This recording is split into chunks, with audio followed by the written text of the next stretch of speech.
It's time to remember that.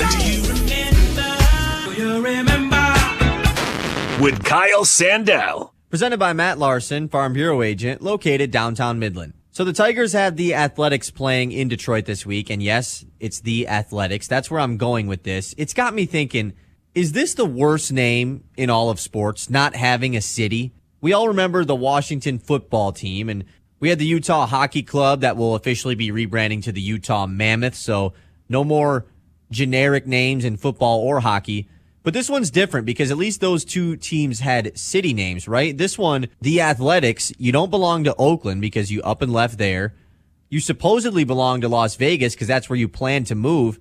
Why not just call yourself Las Vegas Athletics then, especially since they've now officially broke ground on building their new stadium there. It sounds like they're going to be there, in the next 3 years or so. That's what they say. And they play in Sacramento, but yet they won't go by the Sacramento Athletics.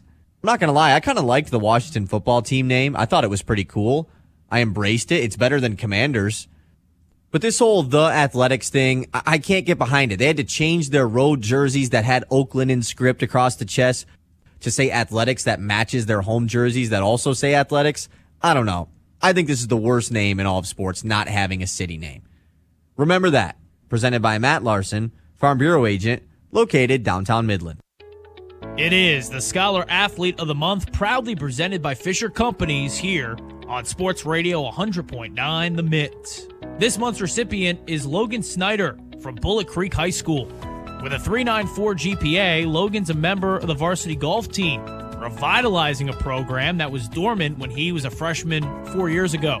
Logan great at golf and in the classroom and also volunteers, including at the Midland Miracle Fields. I love working with those kids, and it's always so much fun to see them getting to play the game we all get to love to play. Just getting to see them going up to bat, hitting the ball, no matter how far it goes, and they're just super excited. It just warms my heart every time. Logan will be attending Ferris State in the fall and plans to study in their PGA Golf Management program. To hear the full interview and nominate a local athlete for our scholarship program, visit 1009themid.com. Discover championship golf with amazing views at Apple Mountain in Freeland. Whether you're chasing birdies or just out for a relaxing round, Apple Mountain offers a stunning 18-hole experience for every skill level. Perfect greens, scenic fairways, and a course that plays as beautifully as it looks. Book your tee time now at applemountain.com. Apple Mountain. Golf elevated. Just minutes from Saginaw, but miles from the ordinary. From the Blazy Electric Studios, this is Sports Radio 100.9 The Mitt. WLUN, Pinconning Bay City, Saginaw, Midland. Michigan sports aren't just a game. They're a way of life. And now we've got a show dedicated to die-hard sports fans like you. Hosted by a guy who's borderline obsessed with the wins and losses of all your favorite teams. He's crazy. Every weekday morning from 9 to noon, Ben Bosscher brings you the talk that matters. The teams, the stories, and the players you care about most. This is the Ben Bosscher Show. Appointment radio across the state. Remember that.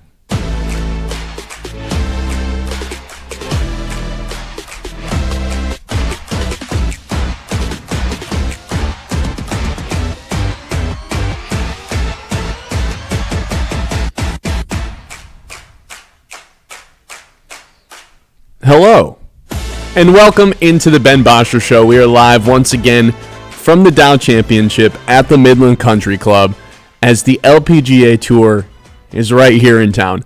And not only are we here today, but the tournament has officially started. Again, Dow Championship right in town, one of the best times of year for the Great Lakes Bay region and specifically for Midland.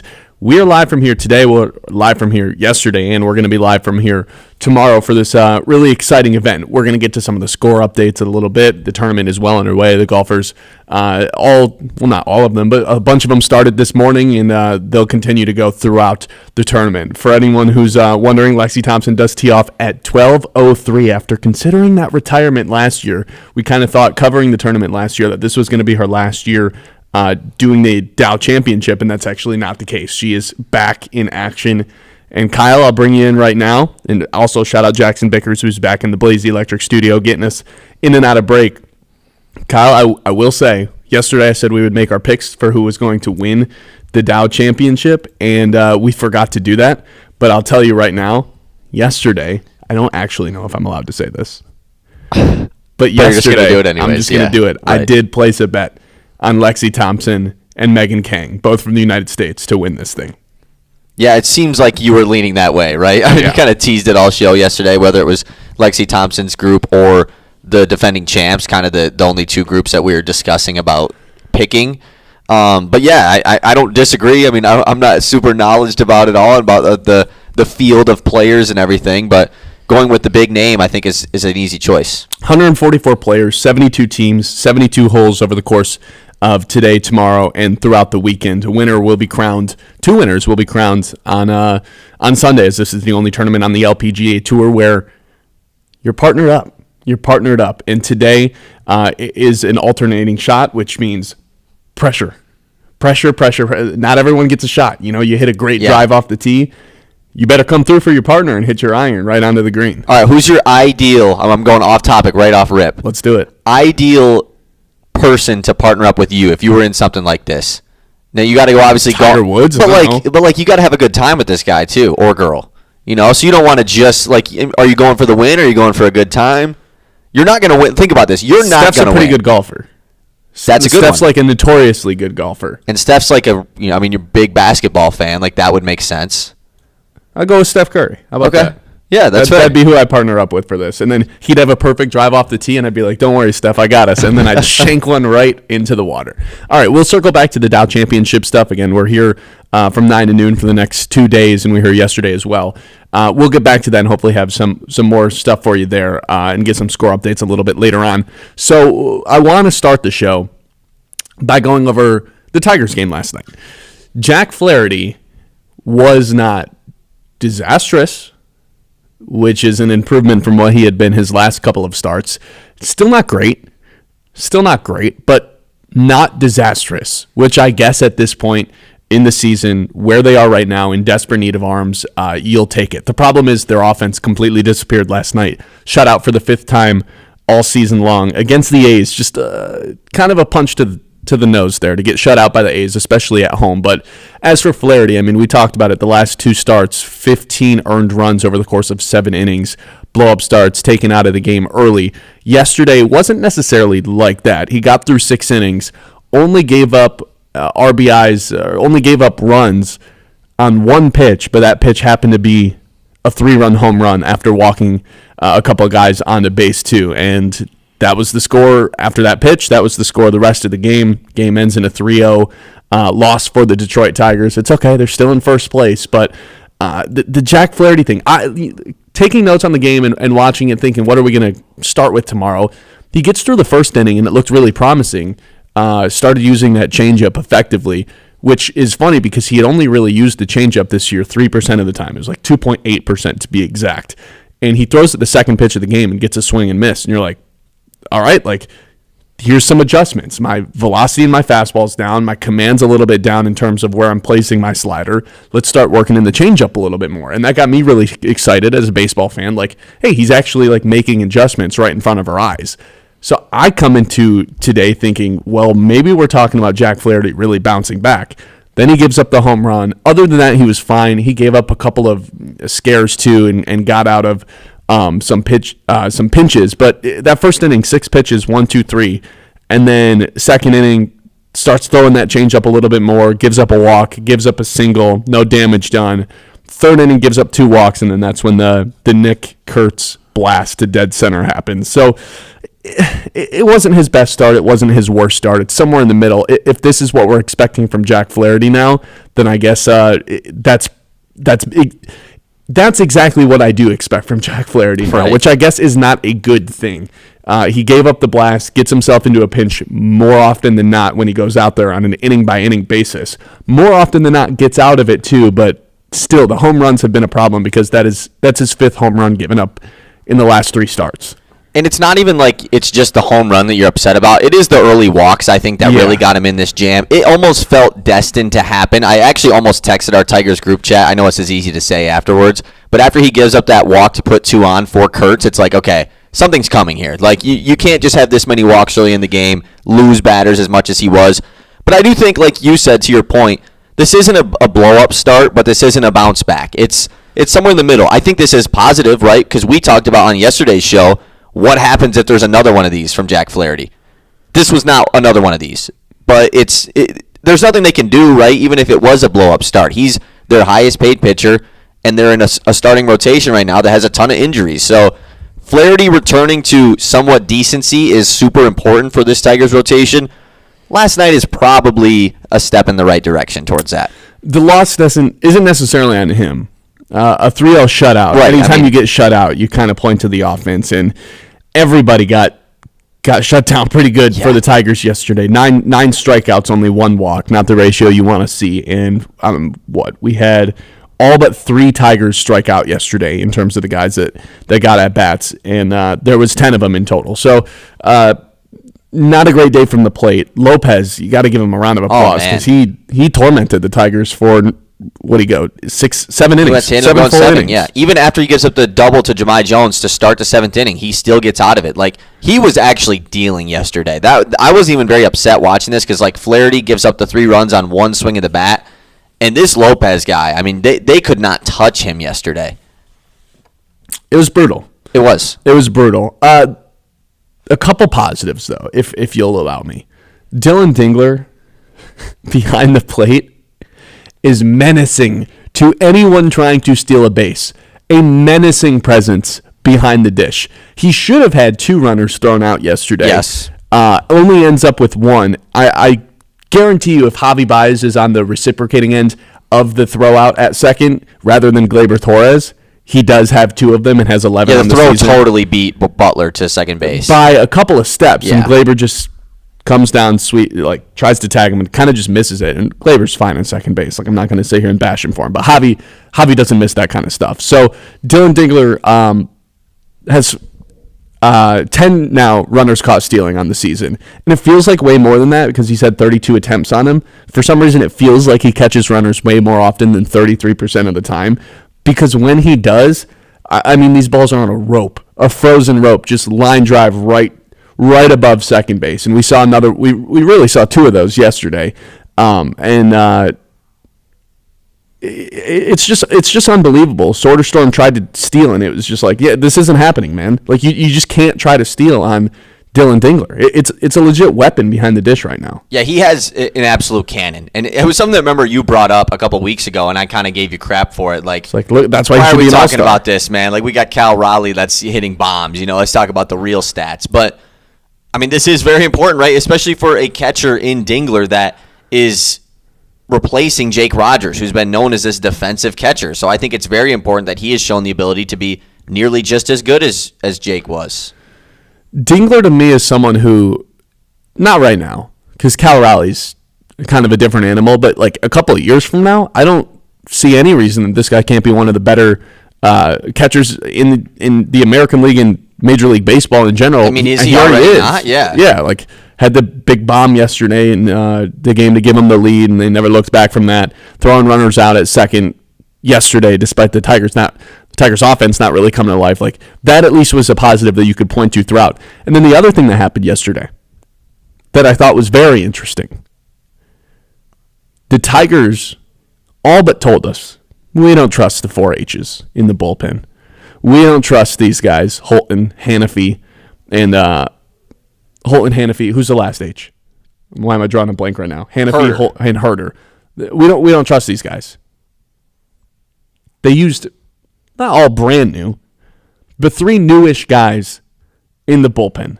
I want to go over a couple of those things next when we come back. I mean, guys, this is a week I've been looking forward to for a long time. We had a little bit of rain. I should probably mention for the people on the YouTube stream, we're not outside today because there was supposed to be a little bit of rain, and there was. So good decision by us to park everything inside today. Seems like that rain is gone, but a little flash rain would have sent us into a spiral. Still got a beautiful spiral. Shot of the 18th green, though, on Anybody the YouTube if you're right watching. There's people on it right now on the Island Green on 18. So we should turn into play-by-play people when there's people on the 18th green. That 12-footer lining it up would be very fun. Yeah, so it seems like the rain's gone. Should have good weather the rest of the day. Today, you and I are going to be sticking around. I'm watching the Dow Championship. I'm so the rest excited, of it. dude. I love watching golf. In person? Yes, it is. It is one of the more unique experiences of all of sports. Should be a fun day. The Greater Midland Community Center is your hub for health, wellness, and fun right in the heart of Midland. From fitness classes and open gym to swimming, youth sports, and family activities, there's something for everybody. Affordable memberships, expert staff, and a welcoming space for all ages and abilities. If you're hosting an event, ask about their rental space and full-service event support. There was even some earlier this week for some of the golfers. Stay active, stay connected, all under one roof at Greater Midland Community Center. Learn more and sign up today at greatermidland.org. You know, after we wrapped up the show yesterday, we went back to the studio, did some of our post-show stuff, went to the community center. Love the community center. Try to get there every day. Yesterday, there was a couple of what we call gym bros there. Oh. Do you remember a couple of weeks ago when, I don't, actually now that I'm thinking about it, I don't remember if we did this on the show or not, or whether it was off air, but anyone who screams. Right. Did we do this? Yes, we did. We did this, I think, off air. There was a guy there yesterday who was dumbbell pressing a lot more than I can. To be like, I just want to put that out there right away. More than I could. But it's one thing to like kind of like you know, one of those. Yeah, everybody grunts. It happens. Yeah, it's, or like heavy breath. Yeah, it just comes out. This guy just yelling. Like yelling. And to the point where like I turn my head because I'm like sitting a few feet from him. And then I look around just to see what other people are doing. And Everybody's looking. Every single person's looking at this guy. And I'm like, come on, man. And then he just continued to do it for the next like 5-10 minutes. Hilarious. Look, I do think that some people do have, like, they can't control it to a certain extent. No. That's not what was happening But yesterday. no, as soon as it is more than a long grunt, and it is turned into a yell or a scream. It was a shout. A shout, It was a Scooble scream, like a primal Scooble scream. Yeah. That was hilarious. Is that a power move, though? In that guy's head, I'm sure it was. Yes, absolutely. I don't think it actually is. And then there were two other guys that were just, this was funny. They were and if anyone is listening that was there yesterday, you know exactly who I'm talking about. There was other guys there that were just like clearly college athletes of some sort back in town for the summer, squatting and deadlifting, like just plates on plates on plates on plates on plates, and just throwing the weight right into the ground and like come on. Earthquake right in the. See, in the I used to weightlifting work thing. out in a. Go for it. I was gonna say, but they actually got into a little bit of trouble. Oh, actually, okay. I saw some names being written down. Say, I used to work out in a gym that was upstairs to a doctor's office underneath. So you could not do any of that. Like it was you're lunk out alarm. Of there. Yeah, you are out of there if that's going on. The lunk alarm will go off. Yes, exactly. You ever set off the lunk alarm in a Planet I don't Fitness? think I'm lunky enough. No.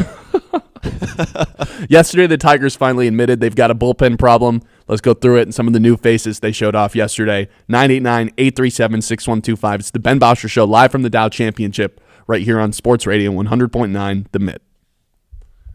The Ben Bosscher Show, powered by the Forward Corporation on 100.9 The Mitt. Tired of floors that snore? Walls that whisper, meh? Premier Tile in Midland is here to spice things up one tile at a time. They've got backsplash that'll make your pasta jealous. What? Shower walls that'll actually sing in the morning. And floors so fabulous, you'll consider eating dinner off them. Stylish, affordable, slightly obsessed with grout. Visit Premier Tile, located between Stark and Sturgeon, right off US 10, or at premiertilestone.com. Celebrate 4th of July with the Great Lakes Loons. Join us for our block party on Main, presented by the Michigan Army National Guard. Celebrate America's independence with face painting, balloon animals, the inflatable zone on the front lawn, and of course, America's pastime. The evening wraps up with a spectacular fireworks Loontacular, presented by Farm Bureau Insurance. For tickets, visit loons.com. This isn't just baseball. It's the Great Lakes Loons, everyone's hometown team. I'm Ben Bosscher, and here's what I think. I think replay should be taken out of basketball entirely. I think 2 super conferences would fix college football. I think the best football, basketball, and baseball players of all time are currently playing. I think the day the Lions win the Super Bowl is going to be the greatest day of my life. I think Monty Williams sabotaged the Pistons on purpose, and you can't convince me otherwise. I think Jim Harbaugh is one of the best coaches of all time, but most definitely cheated, got caught, and ran away. And I think you should tune into the Ben Bosscher Show, fueled by Forward Energy, weekdays 9 to noon on 100.9 The Mitt if you agree with anything I just said. From the hometown heroes to the college legends to the pros on Sunday, 100.9 The Mitt is your home for wall-to-wall play-by-play coverage. High school football, basketball, and hockey. Region champions for the first time in school history. Michigan State football and basketball. Touchdown, MSU! The NFL, Thursday, Sunday, and Monday night primetime games. And don't think we forgot about your hometown team. The Great Lakes Loons. That ball's over and out of here. 100.9 The Mitt. Health concerns in high school sports go beyond physical injuries. The mental well-being of our young people is a hotter topic than ever before. The Michigan High School Athletic Association website has resources to help adults and students recognize potential problems and deal with them in a positive way. You can learn more about these mental health resources on the Health and Safety page of the MHSAA website. A message from the MHSAA promoting the value and values of educational athletics. The love of the game draws us to sports, as players, coaches, spectators, and officials. For officials, it's a way to stay in the game they once played, to feel the thrill of putting on the uniform, stepping out of the playing surface, hustling to make the call, and building the relationships which can only be built in sports. If you still have that love for the game, we always need new officials. Register now at MHSAA.com. A message from the Michigan High School Athletic Association, promoting the value and values of educational athletics. The Ben Bosscher Show, powered by the Forward Corporation on 100.9 The Mitt. Welcome back in. Ben Bosscher Show live from the Dow Championship here at the Midland Country Club, an event that we've been excited for a long time. But right now we're talking Jack Flaherty and the Detroit Tigers, and specifically what happened after Jack Flaherty was taken out of the game yesterday. Typically we see the likes of Holton, Hannafy, and Herder come in from the bullpen, and we've been talking about it for really since the show launched, 3.5 weeks ago, that we just can't trust any of these guys. And the Tigers all but told us that yesterday, because for the 7th, 8th, and 9th inning, we got the likes of Carlos Hernandez, who got the 7th, 1 walk, 1 K, no earned runs. We had Matt Gage come in and start the 8th inning. Not great for him. Puts 2 on, only throws 10 pitches and gets pulled out. And then Dylan Smith ends up finishing the 8th inning and comes in and finishes the 9th inning. Of course, the Tigers ended up losing the game because their offense scored 0 runs yesterday for the 5th time all season, which is a little bit more than you'd think for an offense that's right. Yesterday was 4th in Major League Baseball in terms of runs scored. I guess I didn't check this morning what they are now. Get shut, like they've got a little bit of a hide and seek type of offense going, because one day they'll score 11 runs, 2 days ago. Yesterday they scored 0. You don't know which version of them you're going to get, but we'll get to that a little bit later on. The bullpen, I just thought, we don't have to dive into all three of these guys' performances, but the fact that they just said, yeah, we're all set on throwing Hannafy, Holton, or Herder today, let's get some new guys in. They're admitting they have a problem here, which is something we've highlighted for weeks. Hannafy even was getting warm in that game last night too. Yeah. Doesn't come in. Yeah, I think that when we've talked about the question of what is the Tigers' biggest need, and we've made the debate of bullpen versus starting pitching and kind of going back and forth on those two, the Tigers are putting it right in front of our face, right? They know what their biggest need is. It's bullpen. They've been trying to find answers. They're starting the dude from CMU tonight, Dietrich Enns. They signed the dude from China, Woo Suk Go. And then obviously they've brought up these other guys, signing Carlos Hernandez the other day, immediately throwing him into the mix. So they are obviously trying to find a result here. By the way, Matt Gage, large human being. Like, that guy is a presence up on the mound. Is he? Yeah. I for some reason, thought Dylan Smith was a top 30 guy. He's not. Maybe at one point I think he was at once, because he was originally a starter and then struggled as a starter in the minors, and they converted him to a pen guy. Interesting. So I would assume at some point he was a top 30 guy for the Tigers. He also does a really good job at forcing double plays. That seems like it's been his big-time strength so far since coming up to the major league level. Yeah. But yeah, there's clear. Oh, yeah. Even last year he was 24 in the prospect still as a starting rankings. Pitcher position-wise?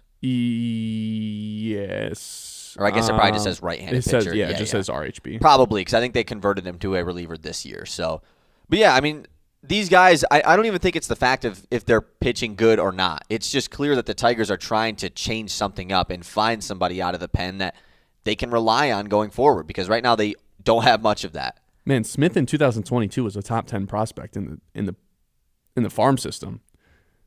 Quite the fall for him. But hey, he's there now, and he's got a chance to make a name for himself. He made the big leagues, yeah. And with the way that the other guys are pitching in front of him, it seems like he's going to have a big opportunity to claim him spot claim himself a spot on the roster at this point going forward. All right. With that being said, there's a lot going on. We still haven't even got to the NBA draft yet, so let's go through the Mitt Morning Catch, the news. The Mitt's Morning Catch. All right. All right. You mentioned it, the NBA draft last night. That's the big news. That's the big thing going on. Cooper Flagg goes first overall. What a shock. Dylan Harper goes second to the Spurs. VJ Edgecombe goes third to Philly. That's the top three. The big story, Ace Bailey getting picked fifth by Utah. What are your thoughts on the draft last night?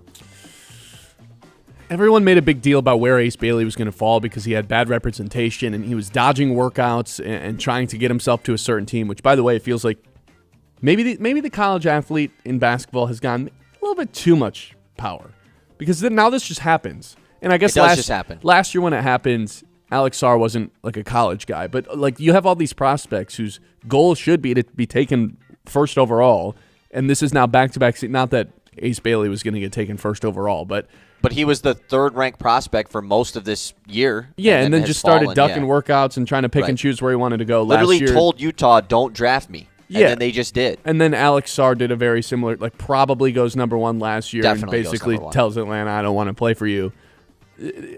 It's crazy how much this is happening now going into the draft. Now, as for like Ace Bailey, I don't really see it with him. I get it. He's tough shot maker, but he just seems like Michael Porter Jr. to me. So I think he's a role player. Yeah, a lot of people liked to give him the Kevin Durant archetype. That's so stupid. Anyone who can shoot and is 6'10" gets the Kevin Durant archetype. Yes. Remember when Amani Bates had the 6'8"? Don't talk about Kevin Amani Durant? Bates like that, man.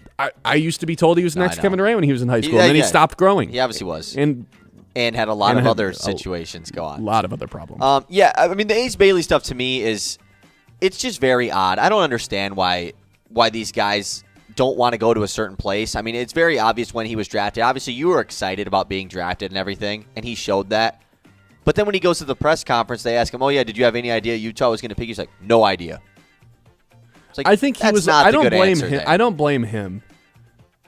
Who do you blame? His representation. The representation. See, like once you sign on with an agent, you as a 17, 18-year-old, you put a lot of trust into that person, and if they screw you over, I don't know if I can necessarily blame the kid.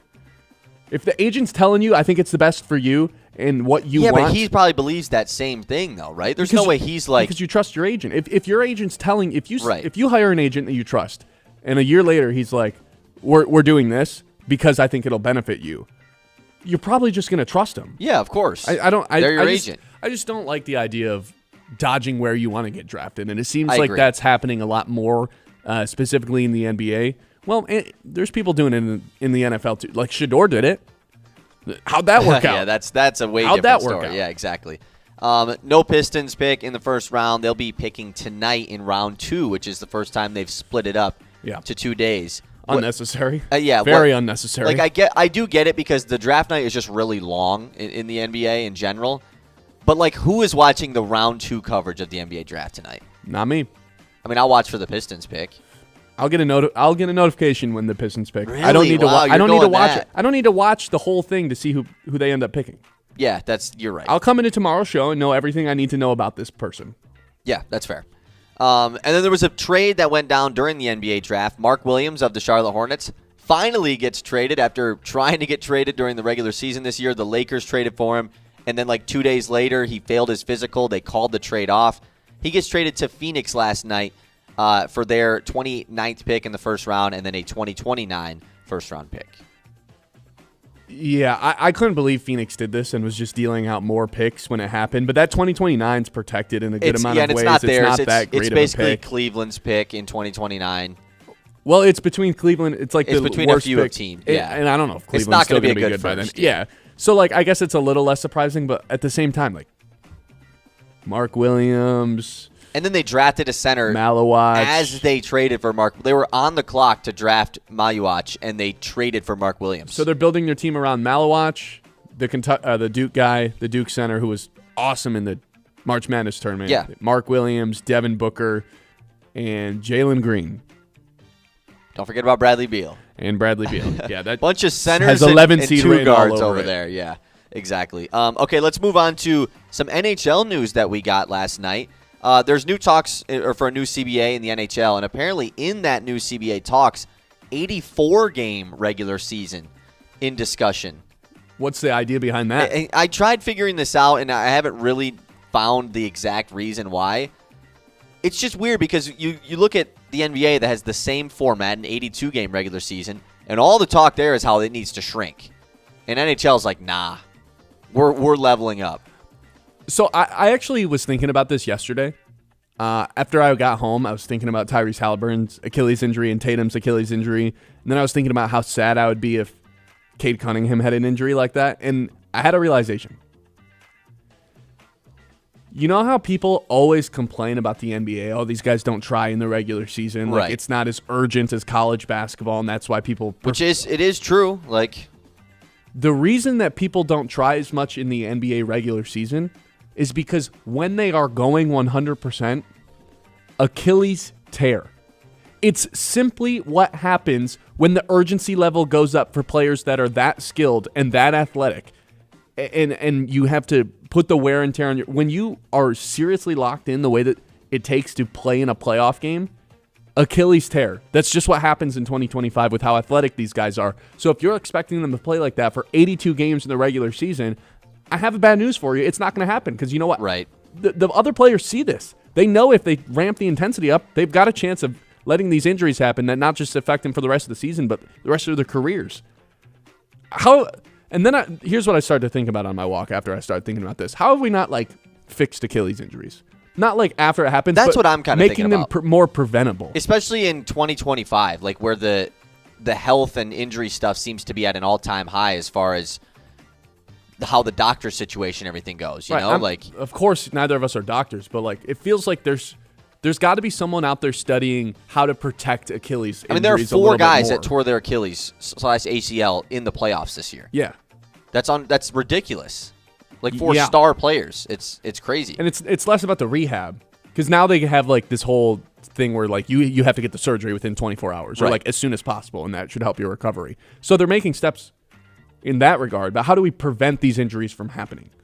I don't know, but someone should be studying that. So it sounds like the reason that they want to add these 2 games to the NHL regular season is to fix the imbalanced number of division games. This would allow you to play the same amount of games versus everyone in your division to add 2 extra games. So why not just scrap divisions?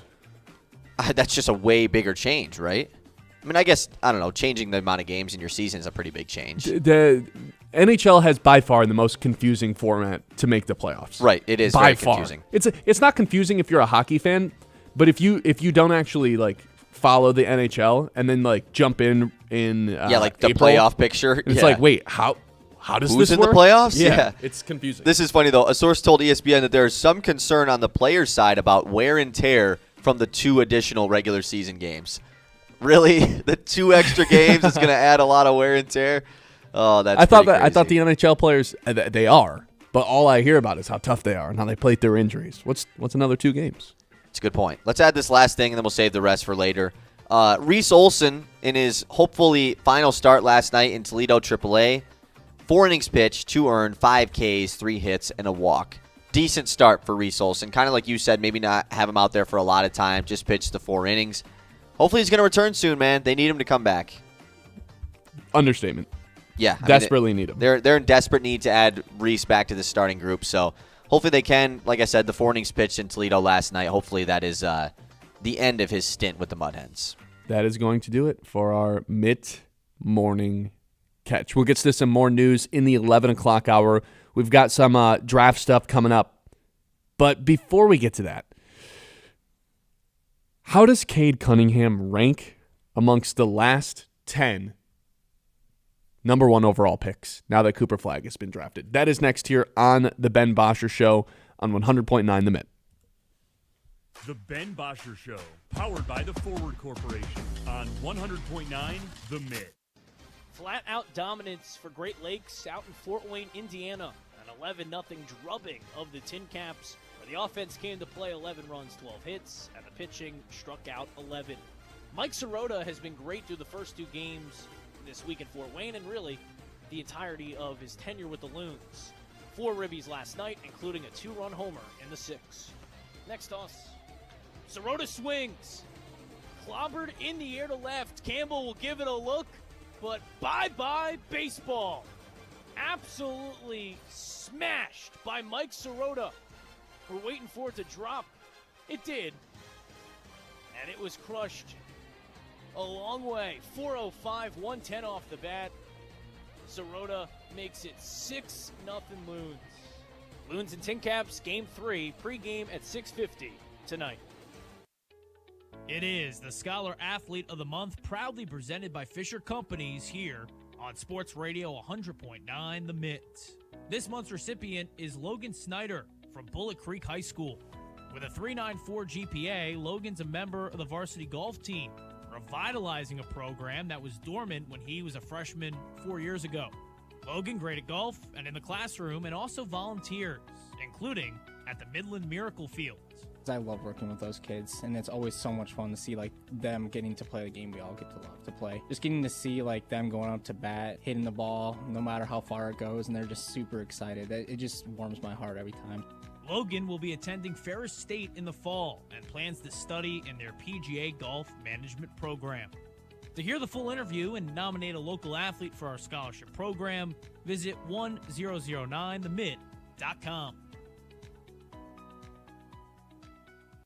From making athletic footwear stronger and lighter to powering the future of electric racing vehicles, material science and R&D are the MVPs of innovation. At Dow, we collaborate with customers and partners to tackle a wide range of sports product challenges with cutting-edge advancements in technology. Dow's innovations can help to improve performance and sustainability throughout the world of sports. Dow, at the intersection of sports and science. At Aird Insurance Group, they're more than just policies. They're your trusted partners in protecting what matters most. Whether it's auto, home, life, or business insurance, their team takes the time to understand your needs and find the best coverage for your unique situation.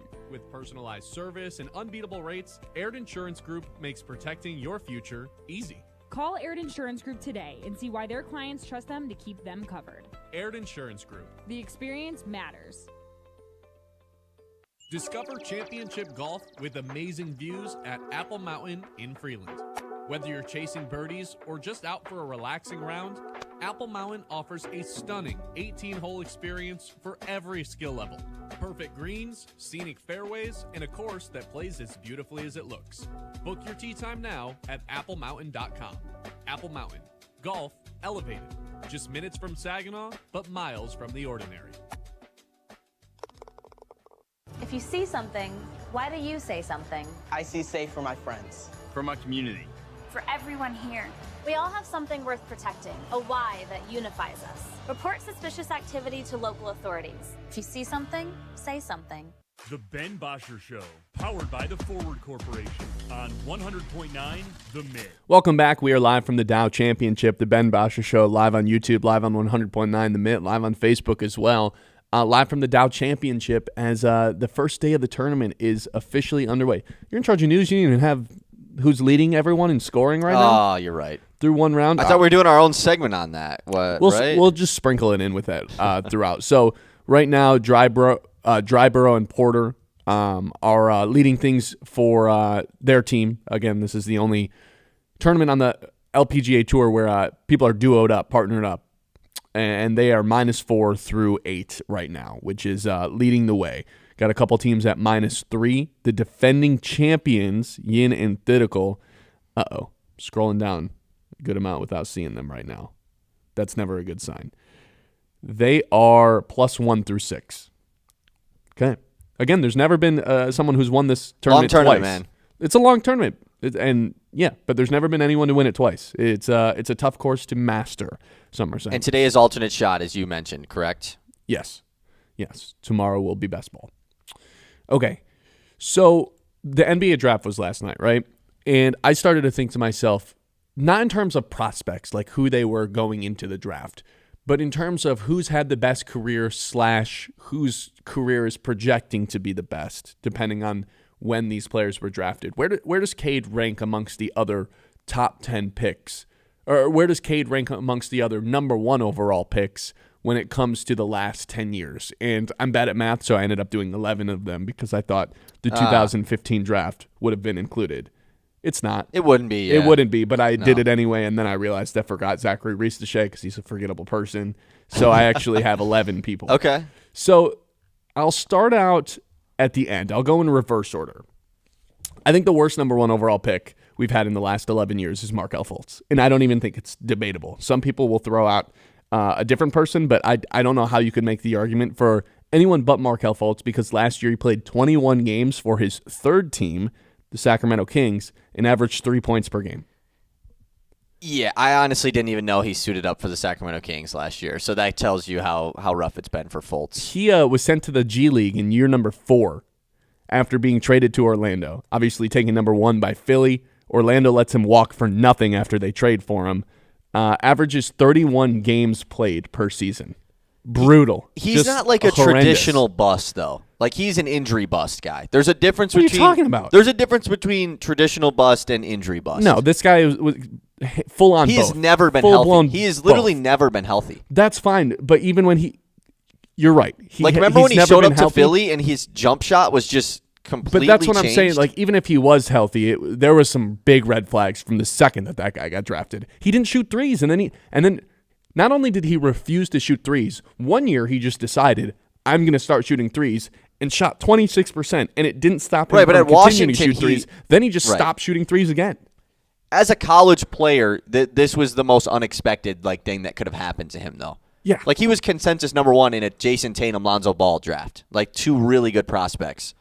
He was for sure consensus. Be careful on the word 1. consensus. I can think of at least He one was consensus. person. I can think of one person who definitely would have rather had Lonzo Ball. There wasn't okay, right? But there wasn't people, right? But there wasn't people that were like Fultz. Like, you're taking Fultz 1. You know, that was like a big deal. I mean, even Philly traded up from pick 3 to draft Markelle Fultz. Do you agree he should be 11th? I totally agree. Yeah, sure. Since we're doing 11, then yes, I agree. Zachary Reese-Dechet I had at 10. I also have him as the next guy. And yes. it's not even because I think he's a bust. He just doesn't move the needle for me. Yeah, he was. I don't know how much he is. For people who don't know, he was a 2024 first overall pick. So probably the most boring first round pick we've had. Really boring. A really bad draft that didn't have any elite prospects. Like number 9, I have DeAndre Ayton. I'm right there with you. Who's put together a nice career. Has he? He's been to a finals. He's like an okay center in a league that has a lot of really good centers. He's an above average center. Is he? Yeah. I don't think he's a top 20 but center. The problem is he has all the skill sets you want in a center. The problem is anyone who's ever played with him or has had him on his team has despised him in every way, shape, and form. That's a good Chris point. Paul has hated him. Dominating. Dominating. Monty Williams hated him. Although maybe I'd side a little bit more with DeAndre Ayton there. But either way, I have DeAndre Ayton. You know, people forget that the Indiana Pacers signed DeAndre Ayton to a huge max deal, and they were gonna let Miles Turner walk. Oh. And then the Suns took all. You get 48 hours to match. They matched it in the 47th hour, and that changed the history of both teams, honestly. At number 8, this is the player I think most people would just casually be like, this is the worst guy. But when you actually look at his career's done. I know exactly who this is. But when you actually take into consideration what he did his first few years in the league, he's ahead of all the other guys we've named. Ben Simmons. Yeah. Career is done. I mean, his career's not actually done, but he's never going to be. His career's done, yeah. In terms of what we thought he was going to be. But at the end of the day, he's going to retire a 3-time All-Star, 1-time third-team All-Pro, 2-time first-team All-Defense, and a Rookie of the Year. That's not bad. It's a pretty good career. It's a pretty good career. It's a really if you forget good career, about honestly. everything that happened after. Yeah, those it just first sucks few that the fact years. that it ended like 4 years into his career, it was just over. But yeah, Ben Simmons, the fall off. I mean, this guy was the next LeBron. Like, actually, he was the Prince. One of the more fascinating fall offs in the history of sports. I mean, ever since he passed up that dunk on Trae Young, it's just like everything has changed. And number 7. This is where I think our list will probably change. This is where we start to get into like, oh, this feels really low for this player, but there's been a lot of great number 1 picks. I have Karl Anthony Towns from 2015. Really? See, I didn't put Towns on my list because I, did 10, like the normal number we were supposed to do. Yeah. But I would not have him here. You'd have him higher? Yes, I would have him higher.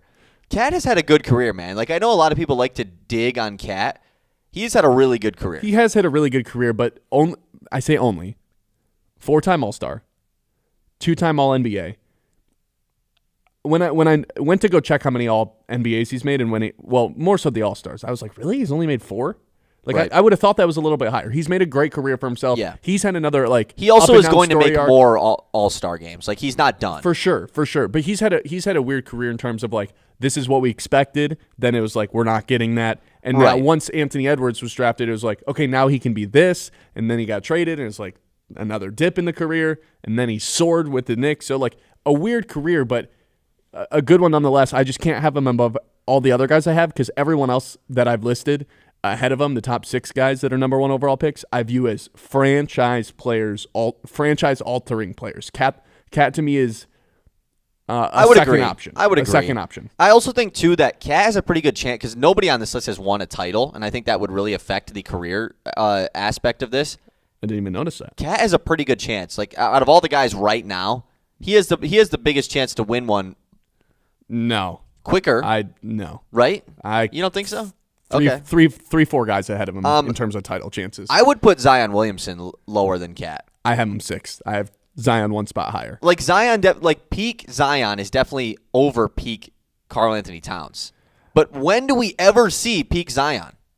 Never. It's enough for me. It's You're enough. the big Zion guy, and I get that. I feel the same way about Zion. Actually, you know how I feel about Trevor Lawrence, where he's never really put it together, but there's that chance he does, and it's all the intangibles are there. That's how I feel about Zion, but turned up like 3 more levels, because when Zion is actually going, and again, he's played more than 35 games twice in his 6-year career, including 1 year where he just flat out did not play, including all the other off the field drama and one that of we've them, had with him. When a lot of off the court stuff too. Got to keep that in play. When it is right, though, he is one of the 10 best players in the NBA, and he's never right. But that 10% of the time he's unstoppable. He's unstoppable, Kyle. Think about the damage he has done to the New Orleans Pelicans franchise. I'm well aware, but they are in a worse spot, and this was a really if we're talking about hyped up first overall picks on this list, he's number 2. Like he had the second most hype out of any of these guys. You could argue he would, in terms of disappointment, in terms of what their hype was. Right. He's towards the top of this list, but he's still kind of not really young. But I think the best of his career is still ahead of him. Probably. I think there is a chance he gets traded at some point and turns a corner. And I think if he doesn't get drafted to New Orleans, his career turns out a little bit differently. I don't know about that. Not because New Orleans is one of the most inequipped NBA franchises. Top down, not in terms of like player development and drafting, but facilities, equipment. They didn't have any people there to show him how to be a professional basketball player. And I think they gave him the keys to the city a little bit too early because they've never had dealt with a star as big as Zion. And he took that and ran with it without anyone keeping him in check. Whereas if he were to gotten drafted by the Spurs, I think his career just plays out differently. Does he still get injured? Probably. But I struggle to believe that him getting drafted to a franchise that's never really had any sort of success didn't alter his career a little bit. And I am still willing to bank on Zion hitting, not his potential. I don't think he's ever going to hit what we thought he was going to become when he got drafted. But I still think there's a few more all-star appearances in there and maybe even some all-NBAs. I would think he gets at least a couple all-stars in because he is really good when he does play. But like saying when he does play is like saying when I am going to go eat lunch today. Like it just is going to happen. Or I guess the opposite it would be, for Zion.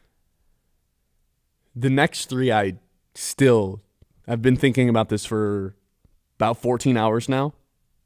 I cannot come up with a correct order for 3, 4, and 5. And those 3 players would be Cade Cunningham, Anthony Edwards, and Paolo Banchero. Whoa! The order I have right now is Paolo 5, Anthony Edwards 4, Cade Cunningham 3. I can be convinced these guys should be put in any order. Most people would have Anthony Edwards the highest of those 3 guys. I would argue put Cade Cunningham on a roster that doesn't include Monty Williams as their coach and Marvin Bagley and James Wiseman for the first few years of his career with a calf or a shin injury where he missed an entire season. Give him Karl Anthony Towns and Rudy Gobert, and maybe Cade Cunningham's already played in the Eastern or Western Conference Finals. I think that's a good argument between Ant and Cade. I put Anthony Edwards over Cade.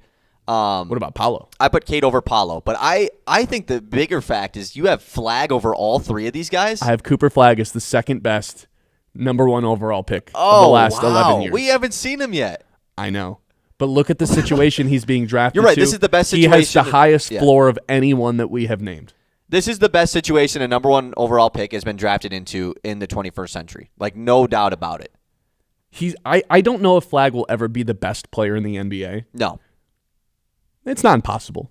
But I would bank on it not happening. Victor Wembanyama in it. I'd bank on it not happening. Right.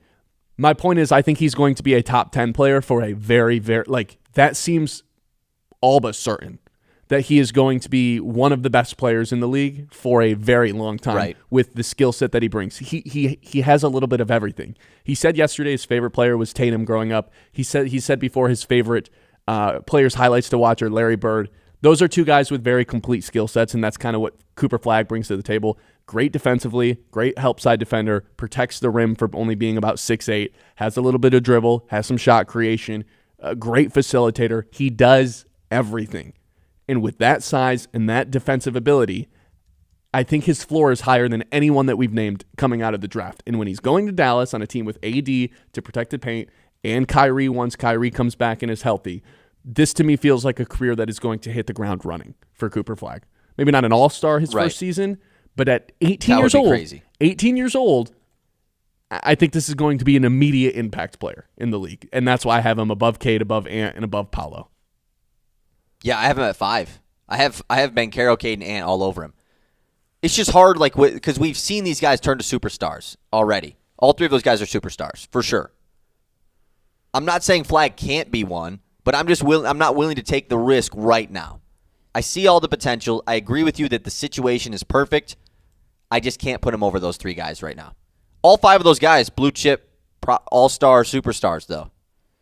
I think we both have Victor Wembanyama Put them number Anthony 1. Bennett. No, not Anthony Bennett. Victor Wembanyama. Can I tell you something about Wemby? Go for it. Yesterday, I bet on him to win MVP. I was scrolling through FanDuel looking for a lock of the day, and I ended up betting on Victor Wembanyama to win MVP in June. Plus 1,300. Yep, days after the NBA Finals is over. All I needed to see was the photo drop on Instagram of him in China studying meditation and martial arts. This is the Gen Z in me coming on. Look how mentally strong this guy is. Exactly. This guy's got it all figured out. Yes. Oh, the other reason I bet on him to win MVP. 24.3 points per game, 11 rebounds per game, 3.8 blocks per game, and 3.8 assists per game. Only one player in NBA history has ever done that, and he only did it one time. And his name was Kareem Abdul-Jabbar. Pretty good company whenever you're in conversation with the all-time leading scorer until a couple of years ago. The best center of all time, yeah. Correct. One of the top 3 players of all time. Honestly, if we're talking basketball careers, you could argue, I actually would make the argument. Full career? From high school to finish. Yeah. Kareem probably has the best career of all time. Well, but is he the same guy, though, or is it you have to separate Lou and Kareem? If they're the same person, three state championships, 3 national titles, but like technically 4. Well, he didn't. He back then freshmen didn't play on the varsity team, so just won a state title or a national championship 6 every consecutive years essentially. Then won 5 rings in the NBA and 5 MVPs. 6 MVPs. 6 MVPs. Thank you.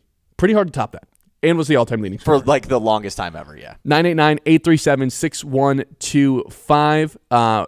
Coming up next, we have our athletic quiz. If we're going to have enough time, we got to test ourselves, see if we're real ball knowers here. First Class Epoxy now in Midland turns boring concrete into smooth, shiny, durable floors. Perfect for garages, workshops, basements, anywhere that you want floor that looks great and lasts. First Class Epoxy are the people to call. Their epoxy is tough enough for heavy traffic and wild dance moves. Yes, really, wild dance moves. Kyle's got a lot of them. Professional prep, flawless finish, done on time and built to last. Say goodbye to the stains, cracks, and dull gray floors, and say hello to slick showroom shine. Call First Class Epoxy now or visit firstclassepoxynow.com. First Class Epoxy Now, where your floor gets the VIP treatment they didn't even know they needed. Live from the Dow Championship, the Ben Bosscher Show will be right back. The Ben Bosscher Show, powered by the Forward Corporation on 100.9 The Mitt. Hi, I'm Dr. Brandon Scott at Scott Family Dental in Midland. As someone who was born and raised here, I would like to introduce myself by offering my services as your family dental provider. At Scott Family Dental, our mission is to provide excellent and personalized care using the latest technologies and best practices. Our highly trained and personable staff ensure you will feel comfortable along the way. Dr. Scott is accepting new patients at 2509 West Wackerly Street next to the US 10 on-ramp. Scott Family Dental, let's bring out your best smile together.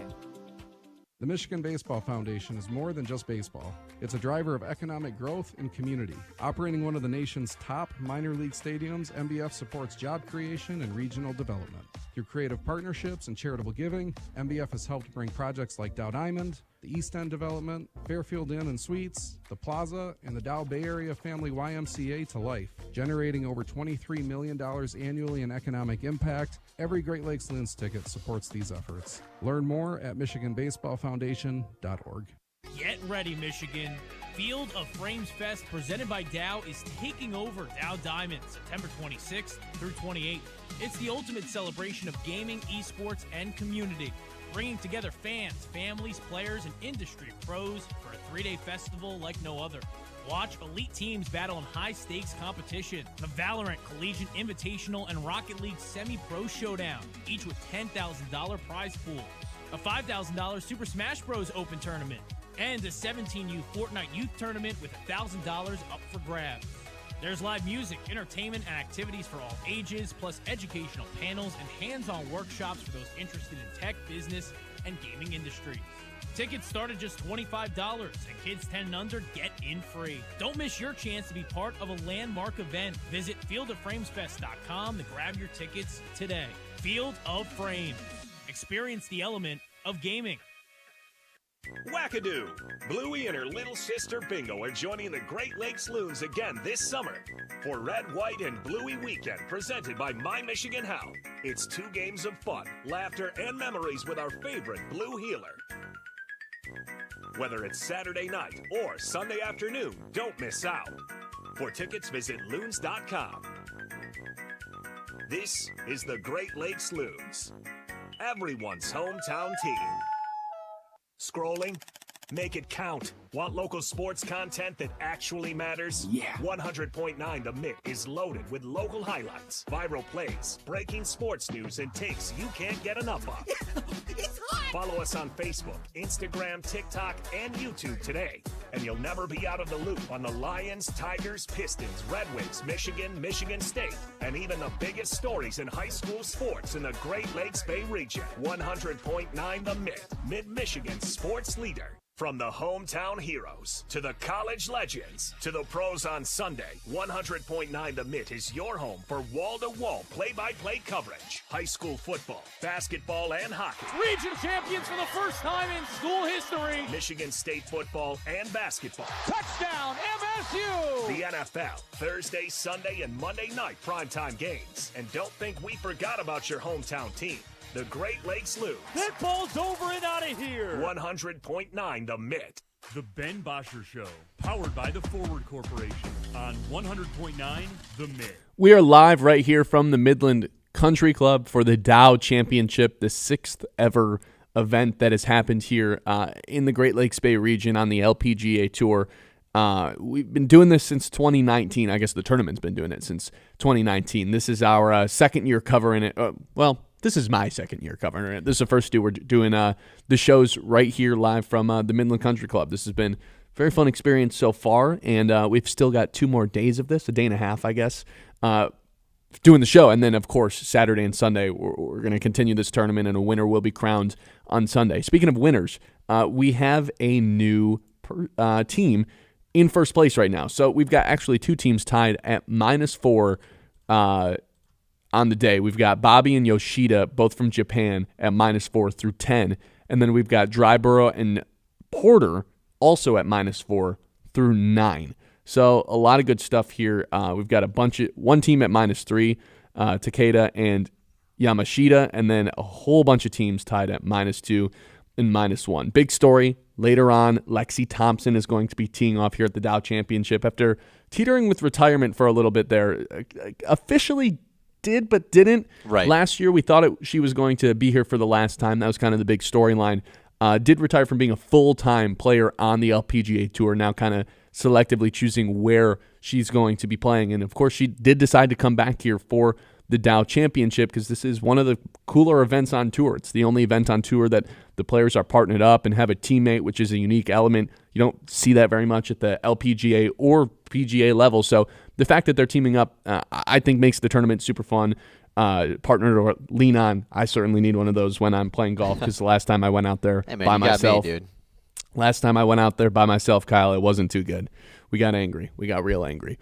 989-837-6125. We'll get to a couple texts when we come back. And also, Danny Wolf, Jace Richardson, both drafted last night. Who's going to have the better career? It's coming up on the Ben Bosscher Show on 100.9 The Mitt. The Ben Bosscher Show, powered by the Forward Corporation on 100.9 The Mitt. A beautiful yard increases both the value of your home and the quality of your life. Commercially, landscaping creates a positive impression of your professionalism and commitment to community, customers, and employees. Cervinsky Sod has been creating and maintaining outdoor spaces for 56 years. Whether your project is residential or commercial, the team at Cervinsky Sod Services will work with you to build and meet budgets and finish the job with top quality and in a timely manner. To get a quote, call 989-835-4810 or visit CervinskySodService.com. Wackadoo! Bluey and her little sister Bingo are joining the Great Lakes Loons again this summer for Red, White, and Bluey Weekend presented by My Michigan How. It's 2 games of fun, laughter, and memories with our favorite Blue healer. Whether it's Saturday night or Sunday afternoon, don't miss out. For tickets, visit loons.com. This is the Great Lakes Loons, everyone's hometown team. Hey, I'm Ben Bosscher. And I'm Kyle Sandel. And the two of us are live every weekday on 100.9 The Mitt at 9 a.m. until noon, giving you opinions on the teams that you care about the most. The Lions, Tigers, Red Wings, Pistons, those teams. And a whole lot more. Whether we're breaking down a game from the night before, debating the biggest news from the day, or doing a draft or spread picks, we're always having fun. I mean, come on, it's our job to talk about sports. How could we not be having fun? So if the big games aren't enough for you, if you're a real diehard fan, this show is going to be perfect for you. You can count on us to be your morning sports outlet every day. The Ben Bosscher Show with Ben Bosscher and Kyle Sandel on 100.9 The Mitt. This is more than just a lineup. It's a daily ritual for the die-hard Michigan sports fans. At 6 a.m., Anthony Bellino wakes up the state with Spin on Sports. I do not believe it. At 9, the Ben Bosscher Show is appointment listening hosted here in the Great Lakes Bay region. I would like to buy some Casey Mize stock. America's Best takes over at noon. The Herd with Colin Cowherd. Well, what about Patrick Mahomes? And at 3, Bill Simonson brings it home on The Huge Show. Sports Radio 100.9 The Mitt for the most passionate fans in Michigan.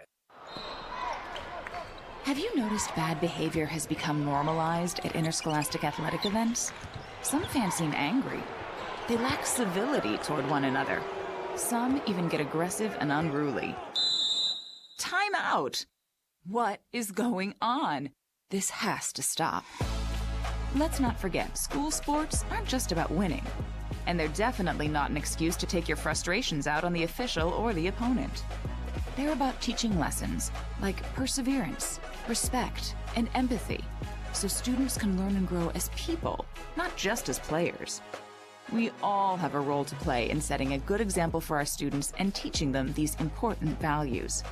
So fans, it's time to step up your game and behave positively at interscholastic athletic events in Michigan.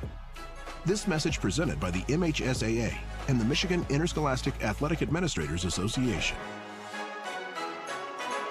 From the Blazy Electric Studios, this is Sports Radio 100.9 The Mitt, WLUN, Pinconning Bay City, Saginaw, Midland.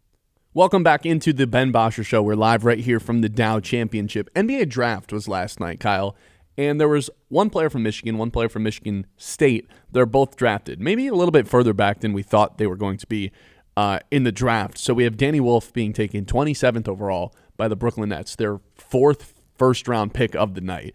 And then we have, predictably, Jace Richardson being drafted to the Orlando Magic yesterday. And I say predictably because, well, you know who owns this team. It's the DeVosses, the people who resort right here in Michigan a lot of the times. So just since 2021, get this, the Orlando Magic have drafted Franz Wagner, Caleb Houston, Jet Howard, and now they've taken Jace Richardson here. They love their Michigan guys. And I thought it was a University of Michigan thing. Nope, apparently last night they made it. No, we just like players from Michigan. Yeah, also notably that they had signed Mo Wagner. They had signed Ignas Brazdinkis as a undrafted free agent. Yep. And John Teskey was a part of the Magic G League team. So I dated his cousin. Isn't that That's funny? crazy. That's awesome. John Teskey was at the watch party that Huge was hosting for Michigan State. Over early in the Soaring basketball Eagle? season. Yeah, nice. He was there. Good thing he didn't run into you, or else I know. Who knows what would have Had to happened? been on site. Yeah, yeah. No, what's up with the Magic doing this, man? Like, I don't know. It's weird. Is this like It's a Matt weird way of Ishbia? doing things. Hey, let me hire all my boys type thing, or? Because Kinda. like not a lot of like Franz obviously is a very good NBA player. Yeah, none of these other guys. None of the like Caleb Houston obviously was an early second round pick, so but it's he like was also a 5-star. you don't but you don't expect him to be like this crazy big guy. The Jet Howard pick. Jet is Howard is inexcusable. like Jace Inexcusable. Richardson probably gets more run than Jet this year, I would say. I would hope so. Yeah. So it's funny that they end up doing that, and then the situations that these two players have been drafted to are completely different. And you and I had, and really I think a lot of people had kind of expected Jace to be like a top 10 pick by the end of the season, just the way he was playing with Michigan State. I think it was kind of the intangibles, the measurables, that ended up being the reason he fell. I think I'll die on the hill if this guy was 2 inches taller. Right. He would have been a top 15 pick. I think it's somewhat of a concern he can't dribble with his right hand a little bit, but that should be something that you can fix. I don't know why that'd be a thing that NBA coaches would be afraid of. I think it's more so the size. But it's funny. He gets drafted to a team that desperately needs just some guys to be able to get buckets, right? Orlando last season was the worst offense in the league. That includes non-playoff teams. But one of the better defensive teams in the NBA. He's going to be protected. They've got their superstar in Paolo and Franz for that matter. And I think coming off the bench, he's actually going to be asked basically immediately, hey, just go get us some buckets. That's kind of why you're here. Whereas in the other side of things, with Danny Wolf, ironically, Danny Wolf gets drafted to a terrible team in the Brooklyn Nets, a team that's been terrible here for quite some years since they had to blow it up with KD and Kyrie. They had 4 first-round picks this year. I think he's just going to have good raw numbers this season. He's going to be a guy that they just let work with that ball.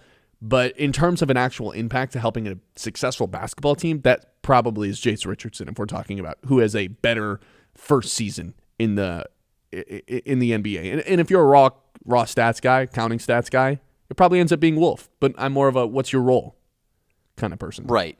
I mean, the thing for Wolf is like the opportunity is going to be there for him because the Nets drafted they broke their NBA record last night, 5 first-round picks because they acquired another one. Yep. In the Kristaps Porzingis deal. Yep. 5 first-round picks, and 4 of them are guards and, like, project guards. Like, they just said, screw it. Let's take all of the foreign guards and just see which one works out. Yeah, one of these guys has to hit. I guess that's their mantra here. So, and then Danny Wolf, here's the issue with Danny Wolf, though. And this is the part about him as an NBA player that I don't know how it's going to work out. I actually like Wolf. He was a ton of fun to watch this year. I know I'm the biased Michigan State guy. Wolf was fun. Don't put that label on yourself. I am, Don't do that but to like yourself. I kind of like being that guy though, you know. So I will label myself. It's like giving yourself a nickname, you know. That shouldn't be allowed. You can't give yourself a nickname. You're right. Well, I think if you've listened to this show during college basketball season, you would say that I am the biased Michigan State guy. Your nickname is the Sandman and the Kyle with who's set to have 8 to 9 future kids. Right. Yes, that's right. And future superstar as well. Yes, future superstar, future father. Yeah, you know of 8 who's to not 9. a future superstar? Danny Wolf. Because of the situation that he is in, and just his archetype, he's a big man that needs the basketball.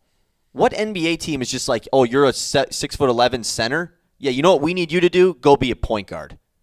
Well, Kyle, I don't know if you know this or not, but the person who's won the last handful of MVPs. Yes, the best player in the league. Yeah. That's kind of. Hey, did we You not? know, yeah, let's compare. No. Let's compare Danny Wolf to the best player in the league. Did we not call him Big Ten Jokic a little bit this year? There was 2 Big Ten He Jokic's, was Big but Ten did we yes. not compare him to that since November? He's also just not Jokic. I'm aware of that, but I think like him and Derek Queen are 2 of the first guys I've ever seen where it's like those guys grew up watching Jokic, and like True. There is some game in there. And if there's teams that are trying to replicate that with their size, pass like a build around. I'm not saying the Nets are building around Danny Wolf, but hey, let's bring in a player who's got the size, got the shooting ability. Who apparently Danny Wolf apparently was lights out in all of these camp workouts, all of them from behind the arc. So we've got a big who can shoot.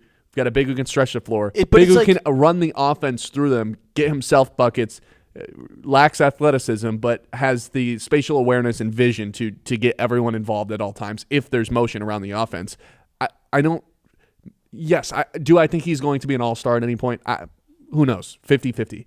But I don't get how you can dog on this pick, though. It's like here's a 7-footer who has every skill in the book. And you said they drafted 4 other guards. This is kind of someone they're building around. I think it's like raw stats. They're as a rookie. building around Danny Wolf. They just took 4 first round. Who else are they building around? There's nobody on that team. You're So right. I'm not going to be He was surprised also their if this guy last makes, pick of the 5. If he ends up making an all-rookie team because the raw numbers are just that good and it ends up working. Like, who would you rather have running the offense? Cam Thomas, who's just a ball. He's Jordan Poole, but worse. Or Danny Wolf. Probably Cam Thomas because he's been crazy. Danny. Okay, but here's the thing: they draft those 4 guards, so they're just not going to get the ball, and we're going to give it to Danny Wolf the whole time. It's like Danny Wolf's idea. The reason why he was so successful at Michigan is because he was allowed to be the player that he is best at. Right? They gave him the keys to the car. They gave him the key, and he was really good. Like I'm not doubting. I'm doubting his transition to the NBA because he doesn't bring enough defensively for you to be like, okay. Well, if now just go be a traditional big man that gets rebounds and sits in the short corner and, like sets pick and rolls. That's not Danny Wolf's game. And we don't see a lot of centers in the NBA other than a Jokic that plays that role. So it's just like... Can he not be like a 2025 version of does Al he even, Horford? I don't think... He's not that, though. Al Horford is like, I'm going to stand in the corner the entire time and then play defense. Like, they're pretty opposite players, honestly. Yeah. Is Wolf... next to another big? That's another question that I have. Claxton for now. But like, is he? I'm saying like when he's out there, like is he the lone big man or is he playing next? I think to one? he played next to a big for most of his. That's also time at Michigan. Insanely less athletic college basketball players than in the NBA. But if you have him as a forward, then he's not tasked with protecting the paint. You bring in a Nick Claxton who's already on this Nets team to protect that paint. All of a So sudden, he's on the he perimeter. doesn't really have to worry about that. Right. Yeah, he's on the perimeter, but he's also. I just doubt Can his. he stay in front of people? No, but I think he's good positionally in terms of basketball IQ and where to be on the floor on defense. Right, yes, I would agree with that. I just think if we're comparing Jace and Danny Wolf, which we can move to the Jace stuff too because we've been talking about Wolf for a while, I think that there's a very more obvious path for Jace Richardson to be a successful NBA player than Danny Wolf. Picked very similarly, 25 and 27. Whose ceiling is higher? I think Jace, I really do. Jace has the youth aspect of it, obviously. People fall in love with this whole, you go to the combine and everyone takes their shoes off and they're 3 inches shorter than they say on a college basketball roster. Yeah, that's because they get measured in their shoes and then they add an inch as well. Like people, I don't know why this is a big deal every single year. It's like, wait, he's only 6'1"? It says he was 6'4" on his college roster. Who cares, dude? Everybody is shorter than it says they are. We're like shocked by it. To be every fair, year. I've never seen anywhere where Jace Richardson was listed at 6'4". 6'3", whatever he was. 6'3". Yes. His role is to come off the bench and get buckets in Orlando, and I think that's the perfect role for him. Right. On a successful team, a team that plans on contending in the East, a team that's built on defense, has their identity. There's not a high expectation on him, but I think there is going to be some elements of, hey man, we drafted you to go get buckets.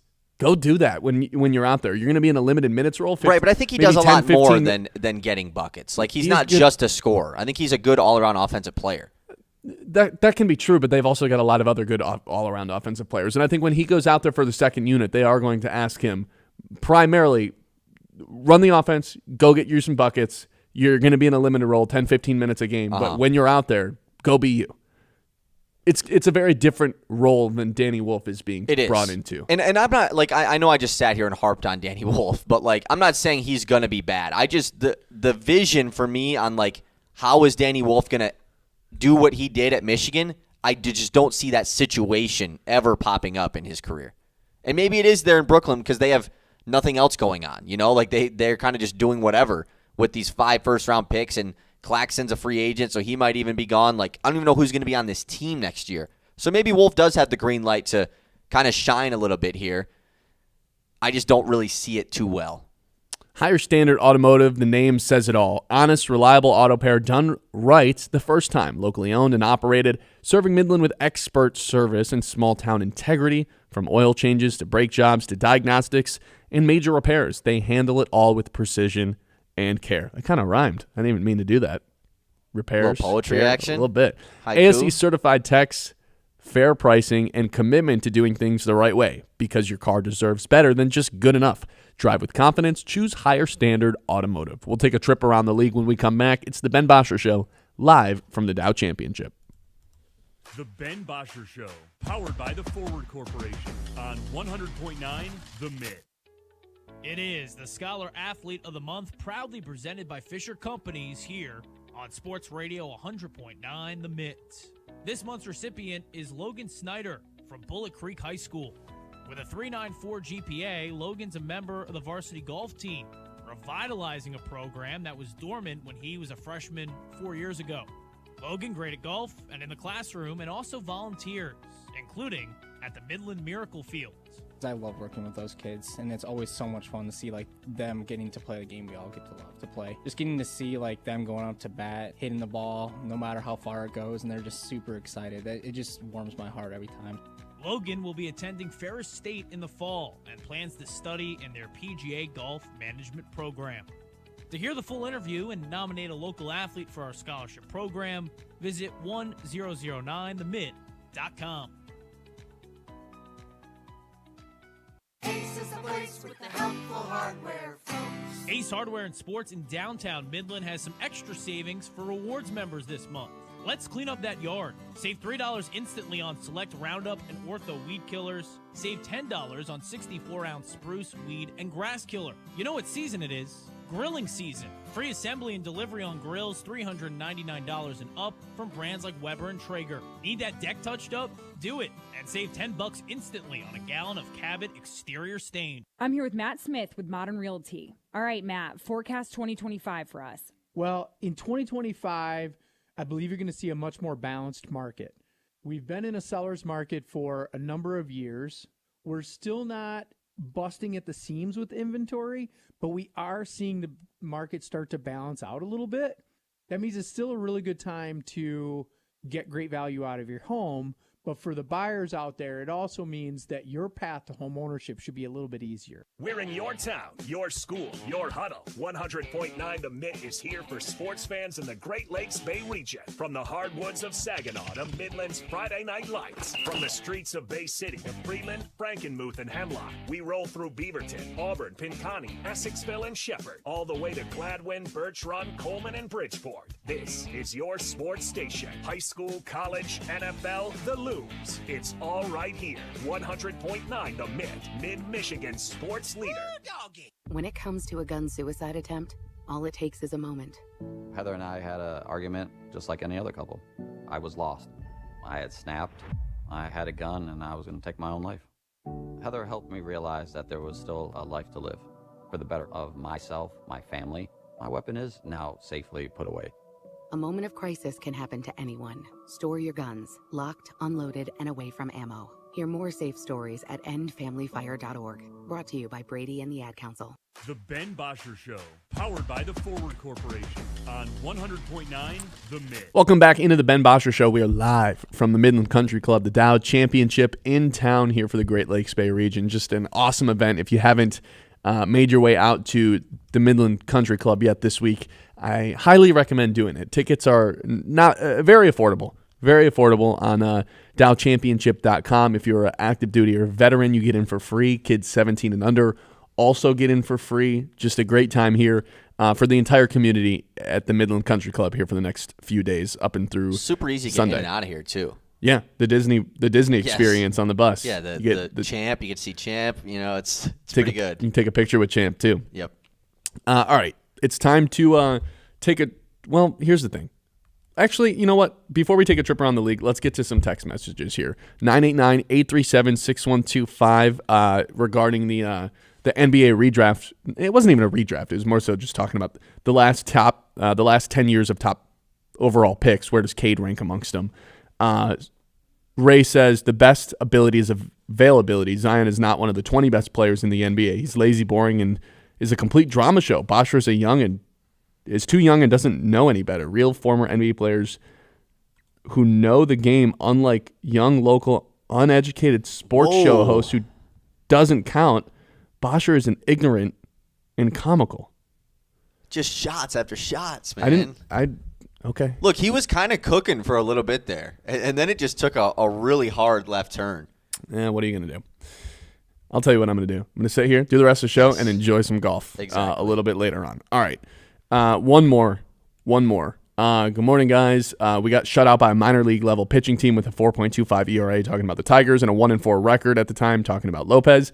Had runners on first and third, no outs in an inning, and scored no runs against one of the worst teams in the league. Astros will have the best record in the AL by the end of the week. Whoa.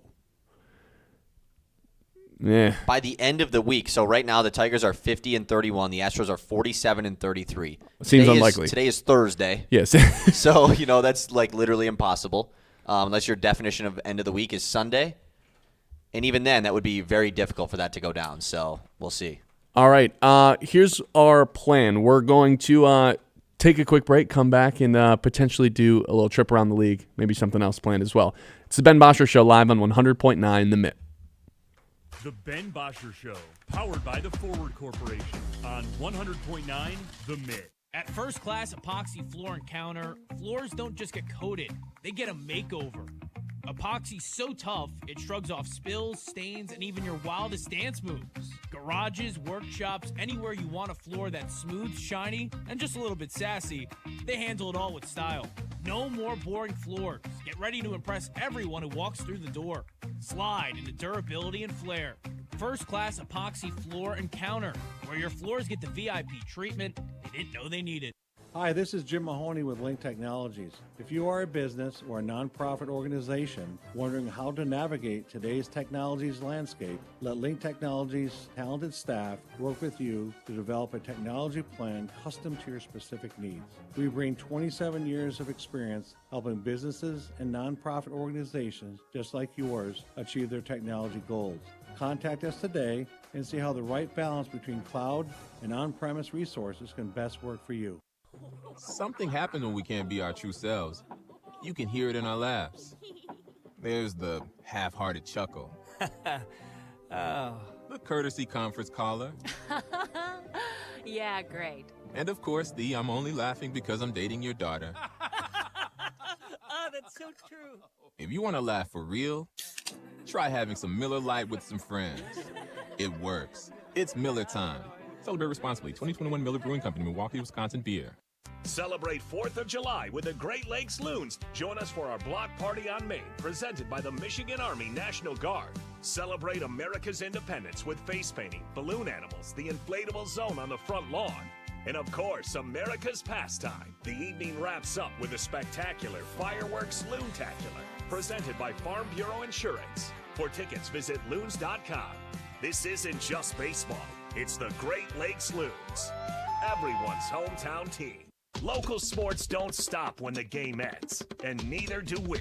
100.9 The Mitt is your digital home for the latest news across the state of Michigan. From high school to college and the pros, it's all on our socials. Follow us on Facebook, Instagram, TikTok, and YouTube. Just search 100.9 The Mitt and join the squad. Stay locked in on the latest stats and stories with exclusive video takes from local talent. Sports Radio 100.9 The Mitt. We are the NFHS. That stands for the National Federation of State High School Associations.